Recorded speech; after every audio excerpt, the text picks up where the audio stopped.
আমি নবীজির দিকে তাকালাম, দেখলাম এত সুন্দর চেহারা। ইতিপূর্বে নবীজির চেহারার ভিতরে যে রকম ছিল তাই নবীজির চেহারা এত সুন্দর চেহারা।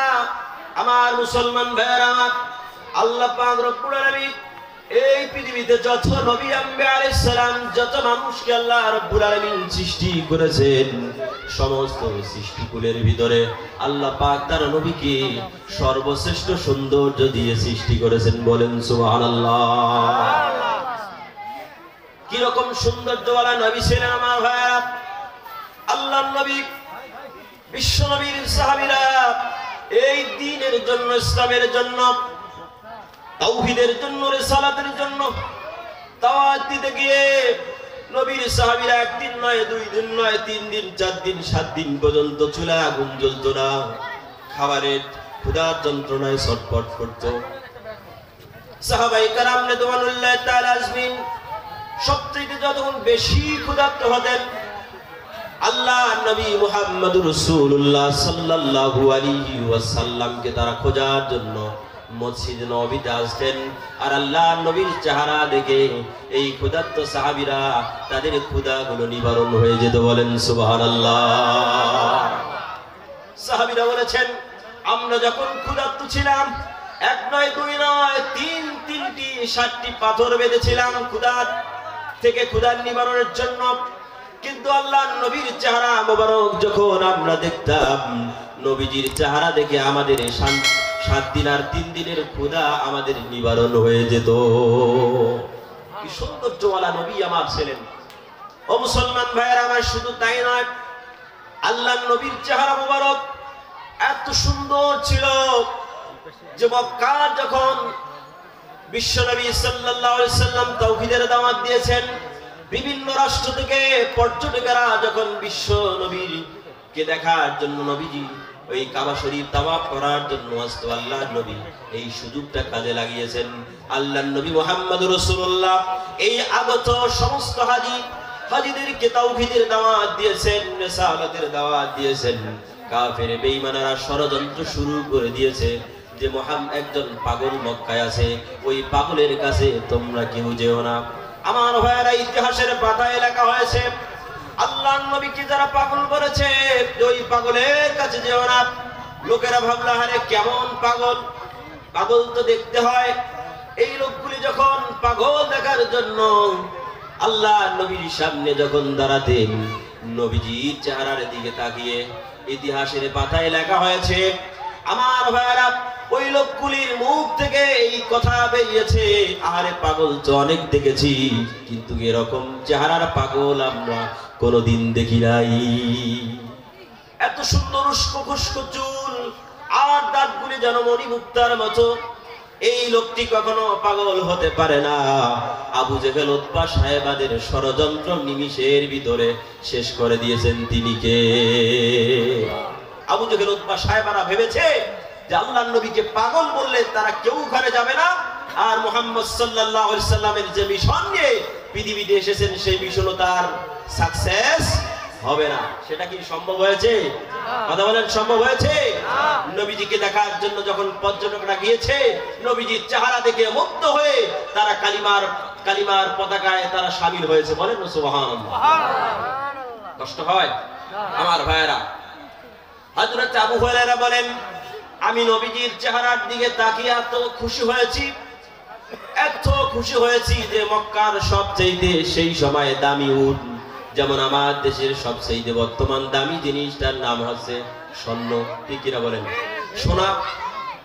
আর ওই সময়ে আজ থেকে 1500 বছর আগে মক্কার সবচেয়ে দামি জিনিসটা যেটা ছিল সেটা হলো লাল উট।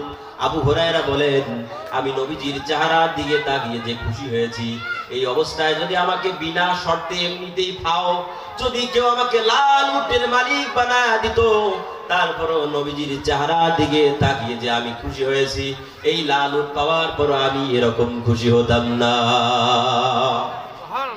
আমার ভাইয়েরা, হযরত আবু হুরায়রা বলেন, আল্লাহর নবী দাঁড়িয়ে গিয়ে আবার নবীজি ভাষণ দিলেন, ও আমার সাহাবীরা ভালো করে শোনো, মনোযোগ দাও সাহাবীরা রে। যে ব্যক্তি 5 ওয়াক্ত সালাত যথাযথভাবে আদায় করবে, রমজানে রোজা রাখবেন, আর যার যতটুকু সম্ভব যাকাত যাদের যতটুকু ফরজ হয়েছে যাকাত প্রদান করবে। আর বড় বড় 7টি কবিরা গুনাহ থেকে যারা নিজেদেরকে সেফ রাখবে, বিরত থাকবেন। আল্লাহ নবী বলেন, ও সাহাবীরা শোনো রে, সাহাবীরা শোনো, আল্লাহ রাব্বুল আলামিন ওই সমস্ত বান্দা বান্দির জন্য আল্লাহ পাকের জান্নাতের সমস্ত দরজা খুলে দিবেন। বলেন সুবহানাল্লাহ। আমার ভাইরা, আমল করতে হবে 3টা আর বাদ দিতে হবে 7টা। খুব মনোযোগ, 3টা আমল। আল্লাহর নবী আবার দাঁড়িয়ে যে বক্তব্য দিলেন, ওই কসম কাটার পরে আবার যে আল্লাহর নবী মাথা উঠিয়ে যখন বক্তব্য দিলেন যে তোমরা 3টা কাজ করবে, 1 নম্বরে নামাজ আদায় করবা, রমজানে রোজা রাখবা, যাকাত প্রদান করবা, আর কাবায়ের, ওইটা বলেছিলাম সূরা নিসা 31 নম্বর আয়াত। আর বড় বড় যে কবিরা গুনাহ 7টি আছে, এই কবিরা গুনাহ থেকে যদি নিজেদেরকে বিরত রাখো, সেফ রাখো, আল্লাহর নবী সাল্লাল্লাহু আলাইহি সাল্লাম বলেছেন তাদের জন্য জান্নাতের সমস্ত দরজাগুলো খুলে দেওয়া হবে। বলেন সুবহানাল্লাহ। শুধু তাই নয়, তাদেরকে মর্যাদা, ইজ্জত, সম্মান দিয়ে তাদেরকে জান্নাতে প্রবেশ করে দেওয়া হবে। বলেন সুবহানাল্লাহ। আমার ভাইরা, জান্নাতে যে চাই কিনা? কথা বলেন, জান্নাতে যে চান না? কারা কারা জান্নাতে চান? লিল্লাহি তাকবীর, আল্লাহু লিল্লাহি তাকবীর। আপনারা নামাজ ছাড়া জান্নাতে চান? হ্যাঁ, অনেকে তো নামাজ ছাড়া জান্নাতে চায়, এরকম আছে না নাই? আমার ভাইরা, আজান হয়, মসজিদে মানুষ খুঁজে পাওয়া যায় না, অথচ বাজারে, চায়ের দোকানে, হাটে ঘাটে, বিভিন্ন জায়গায় মানুষের অভাব নেই, অথচ মসজিদে মানুষ নেই। আমার ভাইরা, কিভাবে মানুষ হবে? যে সমস্ত মানুষের আপনি আনুগত করেন, যে সমস্ত নেতার আপনি অনুসরণ করেন, সেই নেতাই তো নামাজ পড়ে না, আর আপনাকে কিভাবে নামাজের কথা বলবে? ঠিক কিনা বলেন? যে নেতার মধ্যে নামাজ নাই, যে নেতার মধ্যে ইসলাম নাই, যে নেতা রাতে দিনে এক চেহারা, দিনে এক আচরণ, দিনের মধ্যে এক চরিত্র, রাতের মধ্যে আর এক চরিত্র, বলেন ঠিক কিনা? এরকম নেতার আনুগত করে আবার জান্নাতেরও আশা করে, এরকম মানুষ আছে না নাই? আরে সেই নেতার আনুগত করব যে নেতা আমাকে নামাজের হিসাব নেবে, যে নেতা আমাদের হাদিসের হিসাব নেবে, যে নেতা আমাকে ইসলামী সাহিত্যের ইসলামী সাহিত্য কয় পৃষ্ঠা করেছি এর হিসাব নেবে, যে নেতা আমাকে ভালো কাজের আদেশ দিবে, খারাপ কাজ থেকে নিষেধ বাধা দিবে, সেই নেতার আনুগত করা দরকার আছে না নাই? কথা বলে আছে না নাই? ওই নেতা, যে নেতার আনুগত করতে গিয়ে আমাকে 5 ওয়াক্ত নামাজ পড়তে হবে, রমজানে রোজা রাখতে হবে, ভালো কাজগুলি করতে হবে, সামাজিক কাজ করতে হবে, সেই নেতার আনুগত না করে ওই সমস্ত মদখোর, গাঁজাখোর, নেশাখোর, নারীখোরদের যদি আমরা নেতা হিসেবে মানি, তাহলে ওই নেতায় আমাদের জাহান্নামে যাওয়ার জন্য যথেষ্ট। বলেন ঠিক না?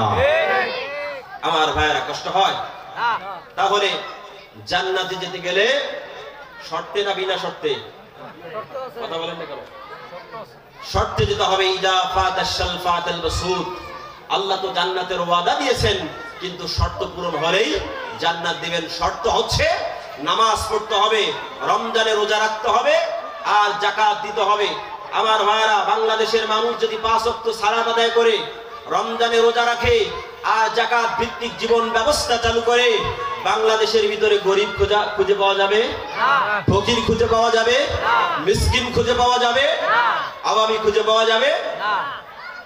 তাহলে এই যাকাত ভিত্তিক আর নামাজ ভিত্তিক সমাজ ব্যবস্থা যদি চালু করতে পারে, তাহলে বাংলাদেশের মানুষের ভাগ্যের পরিবর্তন হবে। বলেন ঠিক কিনা? তাছাড়া কচ্ছিমকালও কখনো ভাগ্যের পরিবর্তন হবে না। আল্লাহ রাব্বুল আলামিনের জন্য কোরআনে কারীমের ভিতর আল্লাহ বলেন, আল্লাযীনা ইম্মাক্কান্নাহুম ফিল আরদি ইয়াকামুস সালাত ওয়া আতাউস যাকাতা তা'মুরুনা বিল মা'রুফি ওয়া তানহাউনা আনিল মুনকার। আল্লাহ রাব্বুল আলামিন বলেন, আমি আল্লাহর পক্ষ থেকে যারা রাষ্ট্র ক্ষমতা পাবে, রাষ্ট্র ক্ষমতা পাওয়ার পরে তাদের মূলনীতি হচ্ছে 4টা কাজ তারা সর্বপ্রথম বাস্তবায়ন করবে। 1 নাম্বার, সালাত ভিত্তিক জীবন ব্যবস্থা চালু করবে। রাষ্ট্রের ভিতরে সংবিধানের 1 নাম্বার আইন তারা পাশ করবে, 5 ওয়াক্ত সালাত বাধ্যতামূলক বাংলাদেশের প্রত্যেকটা মুসলমানের জন্য ফরজ, প্রত্যেকটা মুসলমানের জন্য এই আইনটা ফরজ করে দেওয়া হলো। দ্বিতীয় নাম্বার হলো যাকাত ভিত্তিক জীবন ব্যবস্থা চালু করবে। চতুর্থ নাম্বার, তৃতীয় নাম্বার, তারা সৎ কাজে আদেশ দিবে আর অসৎ কাজে বাধা দিবে। এই আল্লাহর পক্ষ থেকে যারা রাষ্ট্র ক্ষমতা পাবে, রাষ্ট্র ক্ষমতা পাওয়ার পরে এই 4টা কাজে রাষ্ট্র শাসক করবে। আল্লাহ রাব্বুল আলামিন ওই দেশটাকে একটি জান্নাতি দেশ হিসাবে পরিণত করে দিবেন, বলেন ঠিক কিনা? একজন নামাজি কখনো সুদ খেতে পারে না, একজন নামাজি কখনো জিনা করতে পারে না, একজন নামাজি কখনো ঘুষ খেতে পারে না, একজন নামাজি কখনো হিংসা বিদ্বেষ করতে পারে না, একজন নামাজি কখনো অন্যায় করতে পারে না, একজন নামাজি কখনো মানুষকে হত্যা করতে পারে না, বলেন ঠিক কিনা? একজন নামাজি কখনো অন্যায় করতে গিয়ে অবশ্যই তার অন্তরে আল্লাহর ভয় এসে যাবে, আর আল্লাহর ভয়ের কারণে সে ওই সমস্ত অন্যায় আর অশ্লীল কাজ থেকে নিজেদেরকে বিরত রাখবে, বলেন ঠিক কিনা? এজন্য আমার ভাইরা, নামাজ যদি কায়েম হয়ে যায়, যাকাত ভিত্তিক জীবন ব্যবস্থা যদি চালু হয়ে যায়, আর রমজানের রোজা, এই 3টা আমল যারা করবে, আর 60টি বড় বড় কবিরা গুনাহ থেকে যারা নিজেদেরকে বিরত রাখবে, নিজেদেরকে সেফ রাখবে, আল্লাহর নবী বলেছেন তাদের জন্য আল্লাহ পাকের জান্নাতের সমস্ত দরজাগুলোকে খুলে দেওয়া হবে, বলেন সুবহানাল্লাহ। ও দুনিয়া, ও আমার মুসলমান ভাইয়েরা আমার, দুনিয়ার কেউ আপনাকে জান্নাতি বলুক আর না বলুক, আপনার আমার নবী সরওয়ারে আলম পয়গম্বরে নূর বিশ্ব নবী বলেছেন 3টা আমল যারা বাস্তবায়ন করবে আর 7টা কবিরা গুনাহ থেকে যারা বিরত থাকবে, দুনিয়ার কেউ তাকে জান্নাতি বলুক আর না বলুক, আপনার আমার নবী সরওয়ারে আলম বিশ্ব নবী সর্বপ্রথম যিনি জান্নাতের দরজা খুলবেন, সেই বিশ্ব নবী বলেছেন তাদের জন্য আল্লাহ পাকের জান্নাতের সমস্ত দরজা খুলে দেওয়া হবে, বলেন সুবহানাল্লাহ। আমার মুসলমান ভাইয়েরা আমার, এই সূরা নিসার 31 নম্বর আয়াতের তাফসীর ইবনে কাসিরের ভিতরে আল্লামা কাসির রাহিমাহুল্লাহ 2টি হাদিস বর্ণনা করেছেন। 1 নম্বর হাদিস হলো আবু সাঈদ আর আবু হুরায়রা থেকে আরেকটি হাদিস বর্ণনা করেছেন হযরত উমাইর ইবনে কাতাদা রাদিয়াল্লাহু তাআলা। হযরত উমাইর ইবনে কাতাদা রাদিয়াল্লাহু তাআলা বলেন, আল্লাহর নবী বিদায় হজের দিন আল্লাহর নবী আমাদের সামনে যখন দাঁড়িয়ে নবীজি ভাষণ দিচ্ছেন, আল্লাহর নবী দাঁড়িয়ে বললেন, ও সাহাবীরা রে শোনো, ও সাহাবীরা মনোযোগ দাও, গুরুত্ব দাও রে সাহাবীরা, 5 ওয়াক্ত সালাত আদায়কারী নামাজীরা হলো আল্লাহ পাকের বন্ধু, বলেন সুবহানাল্লাহ। নামাজীরা কার বন্ধু? আস্তে কথা বলেন ভাই, পাশের লোক শুনবে, লজ্জা হয়, শরম লাগে, কথা বলেন। নামাজীরা কার বন্ধু? আল্লাহ। হযরত উমাইর ইবনে কাতাদা বলেন, আল্লাহর নবী বিদায় হজের দিন দাঁড়িয়ে নবীজি বললেন, ও আমার সাহাবীরা রে শোনো, নামাজীরা হলো আল্লাহর বন্ধু। কেননা তারা যথাযথভাবে ঠান্ডা বোঝে না, গরম বোঝে না, ব্যস্ততা বোঝে না, অবসর বোঝে না, ব্যবসা বোঝে না, চাকরি বোঝে না। যখন এই আজান হয়ে যায় আর ঘরে থাকে না, আজান হতে দেরি মসজিদে যেতে তারা দেরি করে না, বলেন ঠিক কিনা? আল্লাহর নবী বলেন, নামাজীরা হলো আল্লাহর বন্ধু, তারা রমজানে রোজা রাখে, যতটুকু সম্ভব যাকাত তারা যাকাত প্রদান করে, আর বড় বড় গুনাহগুলো থেকে তারা নিজেদেরকে বিরত রাখে। আল্লাহর নবীর সাহাবীরা প্রশ্ন করলেন, ইয়া রাসূলুল্লাহ, ইয়া হাবিবাল্লাহ, ওই সমস্ত বড় বড় গুনাহগুলো কি কি? সাহাবায়ে কেরামের প্রশ্নের জবাবে আল্লাহর নবী বলেন, ও সাহাবীরা রে, সবচেয়ে বড় বড় কবিরা গুনাহগুলো হচ্ছে 9টি। কয়টি বলেন? 2টা রওয়ায়াত করা হয়েছে, এক আবু হুরায়রা থেকে বর্ণিত হচ্ছে 7টি, আর উমাইর ইবনে কাতাদা থেকে বর্ণনা করা হয়েছে কবিরা গুনাহ হচ্ছে 9টি। আমার ভাইয়েরা এখনো শুন, এই কবিরা গুনাহগুলো কি? যে কবিরা গুনাহগুলো যার মধ্যে থাকবে তার দোয়া যতবার দোয়া করুক না কেন, তার দোয়া আল্লাহর দরবারে কবুল হবে না, কোন আমল আল্লাহর দরবারে কবুল হবে না। আমাদের আমলগুলো কবুল হোক, এটা আমরা চাই কিনা? কথা বলেন, চাই কিনা? আমার ভাইয়েরা, কবিরা গুনাহগুলো কি কি? وعن أبي هريرة رضي الله تعالى عنه قال النبي صلى الله عليه وسلم استنيبوا السبع موبقات قالوا يا رسول الله আবু হুরায়রা থেকে বর্ণিত আল্লাহর নবী মুহাম্মদ রাসূলুল্লাহ সাল্লাল্লাহু আলাইহি সাল্লাম বলেন, কবিরা গুনাহগুলোর ভিতরে সর্বপ্রথম যে কবিরা গুনাহ আমা গুন্না ক্বালা আশরিকু বিল্লাহ, এক নাম্বার কবিরা গুনাহ হচ্ছে শিরিক করা। কি করা বলেন? শিরিক। আছে না নাই? প্রত্যেকের আমলে আমাদের আছে। এখানে যতই বড় আপনি আমি নামাজি হই না কেন, যত বড় হাজি হই না গাজী হই না কেন, প্রত্যেকের মধ্যে এই শিরিক গুনাহ আছে। আর শিরিক নিয়ে আল্লাহর জান্নাতে যাওয়া যাবে না। সবথেকে বড় করা হচ্ছে শিরিক। হযরত লোকমান আলাইহিস সালাম তার সন্তানকে বলেছেন, ইয়া বুনাইয়া লা তুশরিক বিল্লাহ ইন্না শিরকা লা যুলমুন আযীম। হে আমার কলিজার টুকরা প্রিয় সন্তান, শিরিক কখনো করো না। আর শিরিক হচ্ছে সবচেয়ে বড় জুলুম। আর এই শিরিকের ভিতরে সবচেয়ে যেটা আমরা শিরিক করতেছি, শিরিকের ভিতরে যেমন গাছের পূজা, মাছের পূজা, তারপরে মূর্তির পূজা, এটা কি কি গুনাহ বলেন? শিরিক। কথা বলেন না আপনারা? যারা গাছের পূজা করে, মাছের পূজা করে, পুতুল পূজা করে, তারা কি করতেছে? শিরিক। এটা যেমন গাছের পূজা, মাছের পূজা, সূর্যের পূজা, চন্দ্রের পূজা, তারপরে পুতুলের পূজা, লাত উজ্জার পূজা করা যেমন শিরিক, ঠিক অনুরূপ ভাবে আল্লাহ ছাড়া মানুষের তৈরি বিধান অনুযায়ী রাষ্ট্র সমাজ আইন পরিচালিত হোক, এটা মানাও ঠিক অনুরূপ ভাবে হচ্ছে শিরিক। এই জন্য আমাদের দোয়া কবুল হয় না। সবে বরাত যায়, কদরের রাত চলে যায়, অনেক দোয়া তাহাজ্জুদের নামাজ পড়ে দোয়া করি, কিন্তু দোয়া কবুল হয় না। কারণ আমি রিসার্চ করে দেখেছি যে আমরা প্রত্যেকের ভিতরে শিরিক ঢুকে যাওয়ার কারণে আমাদের দোয়া আল্লাহর দরবারে কবুল হয় না। ঠিক কিনা বলেন? কষ্ট হয় আমার ভাইরা। একটু আসমান জমিনের নিচে এবং জমিনের ভিতরে যত মাখলুক আছে, এই মাখলুক গুলোর দিকে তাকান। কোন বাঘকে হত্যা করেছে এরকম নজির আছে? কোন পাখিকে হত্যা করেছে এরকম নজির আছে?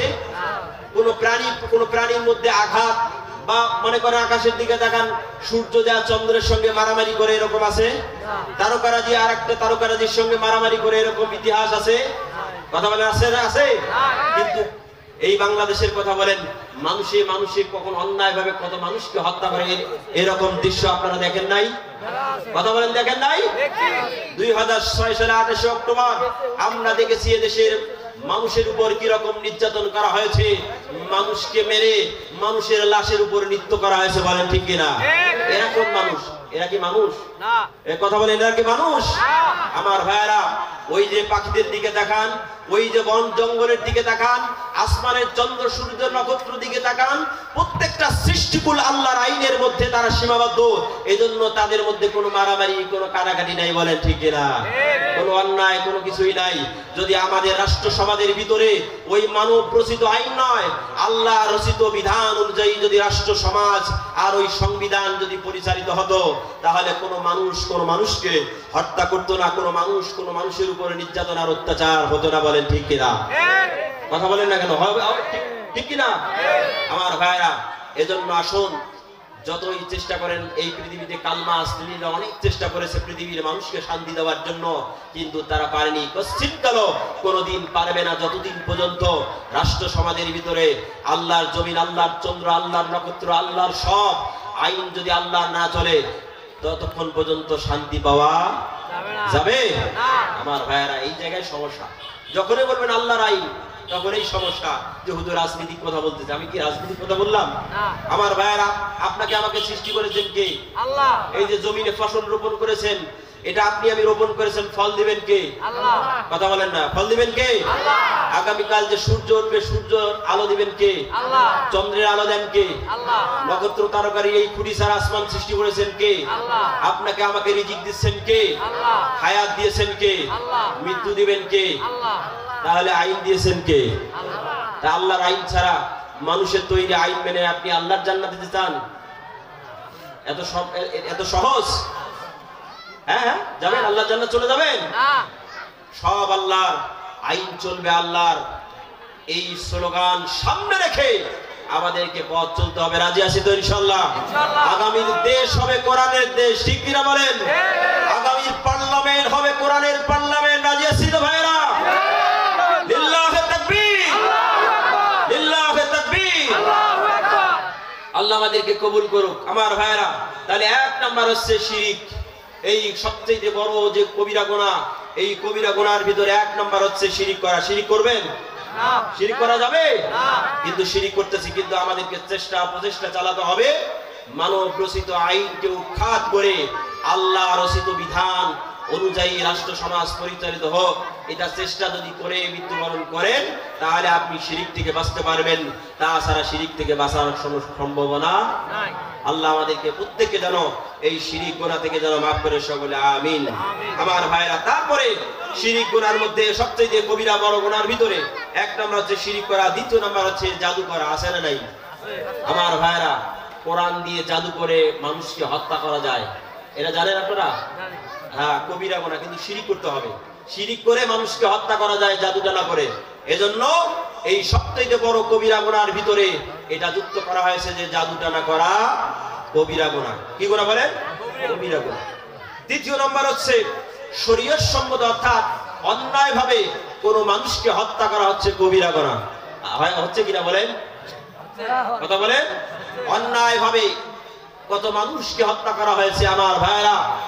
যে মানুষগুলো মানবতার জন্য কাজ করেছেন, যে মানুষগুলো মানুষের কল্যাণে কাজ করেছেন, মানুষকে ওই অন্যায় খারাপ পথ থেকে মানুষকে জান্নাতের পথের পথিক করার জন্য যারা চেষ্টা চালিয়েছেন, যারা মানবতার কল্যাণে কাজ করেছেন, তাদেরকে মানবতা বিরোধী অপরাধী সাজিয়ে এই বাংলার জমিনে তাদেরকে ফাঁসির মঞ্চে ঝুলিয়ে দুনিয়া থেকে বিদায় করে দেওয়া হয়েছে। বলেন ঠিক কিনা? আমার ভাইরা, তারা কিন্তু সফল কাম। তারা কি বলেন? তারা সফল কাম। কারণ ওই যে যারা তাদেরকে ফাঁসিতে ঝুলিয়েছে, যারা তাদেরকে ঝুলিয়েছে, যে আইনজীবী, যে বিচারক, তারা কি মরে নাই? কথা বলেন, তারা মরে নাই? তারা মরেছে, কিন্তু তাদের মরণ আর যারা ওই ফাঁসির মঞ্চে ঝুলে যারা শহীদ হয়েছে তাদের মরণ কি এক? কথা বলেন এক? আসমান আর জমিন পার্থক্য। আমার ভাইরা, তারা যখন ফাঁসির দড়ি যখন তাদের গলায় পেঁচিয়ে দেওয়া আগেই আল্লাহ রাব্বুল আলামিন তাদেরকে কবুল করেছেন, তাদেরকে ভালোবেসেছেন। যাদেরকে আল্লাহ বেশি ভালোবাসেন তাদেরকে আল্লাহ শহীদি মৃত্যু দান করেন। বলেন না সুবহানাল্লাহ। যার ঈমান যত বেশি হবে তার পরীক্ষা তত কম হবে না বেশি হবে? বেশি হবে। আমার ভাইরা, তাদের ঈমান ছিল মজবুত, ঈমান ইস্তেকামত ছিল সেই রবের উপর। এই কারণে তাদেরকে অনেক অফার দেওয়া হয়েছে, এ দেওয়া হবে, সে দেওয়া হবে, মন্ত্রিত্ব দেওয়া হবে, টাকা পয়সার মালিক বানিয়ে দেওয়া হবে। কিন্তু তারা কি সেটাকে মেনে নিয়েছেন? না। তারা এমন কি পর্যায়ে বলেছে যে রাষ্ট্র থেকে রাষ্ট্রপতির কাছে ক্ষমা চাও, কিন্তু তারা বলেছে আমরা কেন ক্ষমা করবো, আমরা তো ক্ষমা চাবো, আমরা তো অপরাধ করিনি, কেন আমরা ক্ষমা চাও? আরে হায়াত এবং মৌতের মালিক কে? আল্লাহ। আমরা আল্লাহর কাছে ক্ষমা চাবো, মানুষের কাছে প্রাণ ভিক্ষা চাবো? এটা কখনো সম্ভব না। এজন্য আমার ভাইরা, তারা সফল কাম হয়েছে। শহীদি মৃত্যু, আল্লাহ রাসূল সাল্লাল্লাহু আলাইহি সাল্লাম বলেছেন যে শহীদদের যখন মৃত্যু হয়, শহীদদের মৃত্যুর যন্ত্রণা এরকম হয়, একটা পিপিলিকা কামড় দিলে যেরকম কষ্ট হয় তার চেয়ে কম কষ্ট দিয়ে শহীদদের মৌত হয়ে যায়। বলেন না সুবহানাল্লাহ। আমার ভাইরা, তাছাড়া পৃথিবীতে যত মানুষ যদি কেউ একজন ইমানদার মৃত্যুবরণ করে তারপরও তার মৃত্যুর যন্ত্রণা হবে কিনা বলেন? আল্লাহ রাব্বুল আলামিন সূরা কাফিরের ভিতরে আল্লাহ পাক বলেন, আল্লাহ রাব্বুল আলামিন বলেন যে অবশ্যই প্রত্যেক মানুষের মৃত্যু হবে, এটা যেমন সত্য, মৃত্যুর যন্ত্রণা হবে এটাও তেমন সত্য। ওয়াজাআত সাকরাতুল মাউত বিল হক যালিকা মা কুনতা মিনহু তাওহীদ। আল্লাহ পাক রব্বুল আলামিন বলেন অবশ্যই মৃত্যু যেমন হবে এটা যেমন সত্য, কিন্তু মৃত্যুর যন্ত্রণা হবে এটাও তেমন সত্য। ও দুনিয়ার মানুষেরা, যে মৃত্যু থেকে তোমরা পালন করো সেই মৃত্যু থেকে তোমরা কখনো বাঁচতে পারবে না। এজন্য অন্যায়ভাবে কোনো মানুষকে হত্যা করা হচ্ছে কবিরা গুনাহ। কি গুনাহ বলেন? কবিরা গুনাহ। ৪র্থ নাম্বার হচ্ছে ইয়েতিমের সম্পদ আত্মসাৎ করা হচ্ছে কবিরা গুনাহ। আছে না নাই এরকম মানুষ? যারা ইতিম অনাথ, এদের সম্পদ অন্যায়ভাবে যারা গ্রাস করে, এটা হচ্ছে কবিরা গুনাহ। এরকম মানুষ সমাজে অনেক আছে আমার ভাইরা। এজন্য এই কবিরা গুনাহগুলো থেকে আমাদেরকে সেফ থাকতে হবে। ৫ম নাম্বার হচ্ছে সুদ খাওয়া কবিরা গুনাহ। আছে না নাই? পাড়ায় মহল্লায় এলাকায় রাষ্ট্রে। আরে রাষ্ট্র চলতেছে আপনাদের সুদ ভিত্তিক জীবন ব্যবস্থা, আপনি কিভাবে সুদ থেকে নিজেদেরকে বিরত রাখবেন? সম্ভব? এজন্য আমাদেরকে আগামীতে প্রচেষ্টা চালাতে হবে যে সুদ ভিত্তিক জীবন ব্যবস্থা নয়, আল্লাহ তাআলার দেওয়া জীবন ব্যবস্থা, কোরআন সুন্নাহ ভিত্তিক জীবন ব্যবস্থা যদি চালু করতে পারে তাহলে এই সুদ ভিত্তিক যে ব্যাংক আছে এগুলো থেকে আমরা সেফ থাকতে পারবো। বলেন ঠিক কিনা? এজন্য আসুন আগামী দেশ আমরা কোরআনের দেশ, ইসলামের দেশ যদি উপহার দিতে পারি তাহলে এই কবিরা গুনাহগুলো থেকে আমরা সেফ থাকতে পারবো। আমার ভাইরা, পঞ্চম নাম্বার হচ্ছে সুদ। সুদ আছে না নাই? অনেকে কথা বলতেছেন না। পাড়ায় মহল্লায় সুদে ভরে গিয়েছে। সুদের সবচেয়ে বড় গুনাহ হচ্ছে আল্লাহর সঙ্গে যুদ্ধ ঘোষণা করা, আর সুদের সবচেয়ে নিম্ন গুনাহ হচ্ছে নিজের মায়ের সঙ্গে জেনা করা। নাউজুবিল্লাহ। জোরে বলেন নাউজুবিল্লাহ। কথা বলতেছেন না, কারণ এখানে কি সুদ করে আছে নাকি? হ্যাঁ, সুদ করে আছে নাকি? আমরা শুনেছি যে সুদ করেন ওই গরুর যদি কখনো অসুস্থ হতো, মানে ওই যে বিভিন্ন ঘা পছন্দ, তখন তারা কি ওই সুদ করে নাম লিখে ওখানে ওই পেঁচায় দেওয়া হতো বা বেঁধে দেওয়া হতো। এই সুদ করে নাম লেখার কারণে ওই গরুর ওই যে রোগগুলো হইতো, পছন্দ রোগটা, এটা নাকি হতো। এটা কতটুকু যুক্তি সম্পর্কে আমি জানি না, কিন্তু এরকম হতো। তা অনেকে বলছে হ্যাঁ হুজুর এরকম হয়, সুদ করে নাম লিখলে এরকম এই মানে রোগগুলো থেকে গরুরা হেফাজত পায়। কতটুকু সত্য মিথ্যা সেটা আল্লাহই ভালো জানে। আমার ভাইরা, এই জন্য সুদ খাওয়া যাবে? কথা বলেন, সুদ খাওয়া যাবে? সুদ ভিত্তিক রাষ্ট্র পরিচালিত হোক, এটাও চাওয়া যাবে না। তারপরে ৬ষ্ঠ নম্বর হচ্ছে যুদ্ধের ময়দান থেকে পলায়ন করা। কোথা থেকে?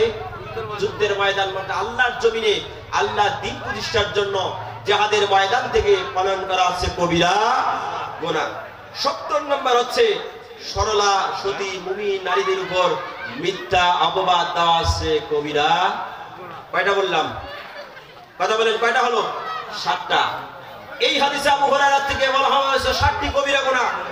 আর একটি রওয়ায়াত করা হয়েছে উমাইর ইবনে কাতাদা থেকে যে কবিরা গুনাহ হচ্ছে 9টি। এই 7টা এর সঙ্গে যোগ করা হয়েছে আর 2টা। সেটা হচ্ছে যে কাবা শরীফকে অপমানিত করা হচ্ছে কবিরা গুনাহ, আর পিতামাতার অবাধ্য হওয়া হচ্ছে কবিরা গুনাহ। আছে না এরকম? আমার ভাইরা, তাহলে এই সমস্ত কবিরা গুনাহ কয়টা বললাম? এখানে 7টা, আর এখানে 2টা যোগ করা হয়েছে।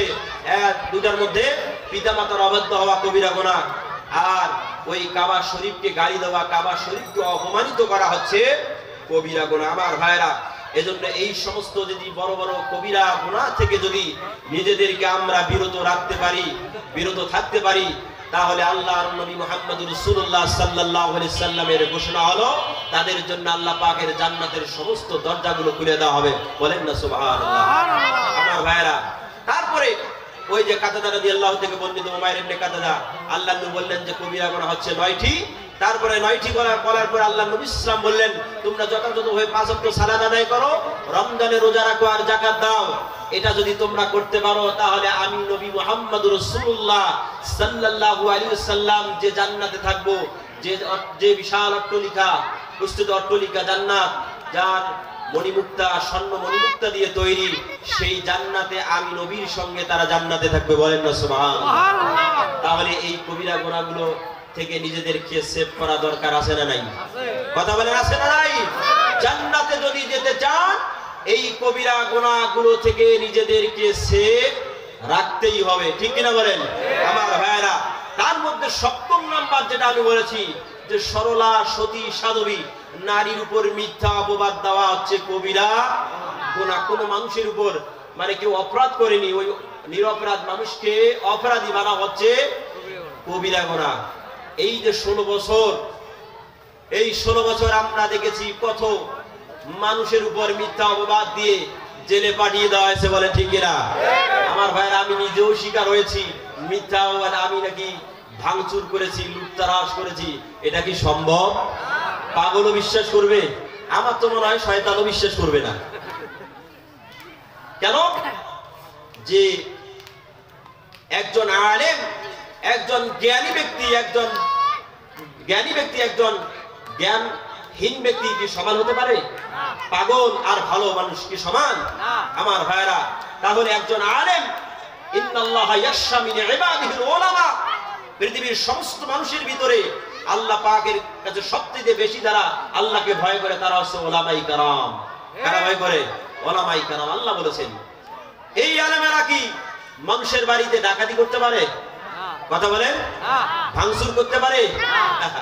আমার ভাইয়েরা, পাগলও বিশ্বাস করবে না, এমনকি শয়তানও বিশ্বাস করবে না। আমার ভাইয়েরা, 7 নম্বর আমি যে বলতেছিলাম যে অপবাদ, মিথ্যা অপবাদ, কিন্তু নারীদের ভিতরে এই 7 নম্বর যেটা বলেছি যে সরলা সতী নারীদের উপর মিথ্যা অপবাদ, নারীদের মধ্যে কিন্তু এইটা সবচেয়ে বেশি প্রচলন আছে না নাই? কষ্ট হয় আমার ভাইয়েরা, প্রধান করতে এসে গেছে, আমি শেষ করে দিচ্ছি। জায়গা, ফাঁকা জায়গা আছে, পূরণ করে বসে যান। সরলা সতী নারীর উপর মিথ্যা অপবাদ দেওয়া হচ্ছে কবিরা গুনাহ।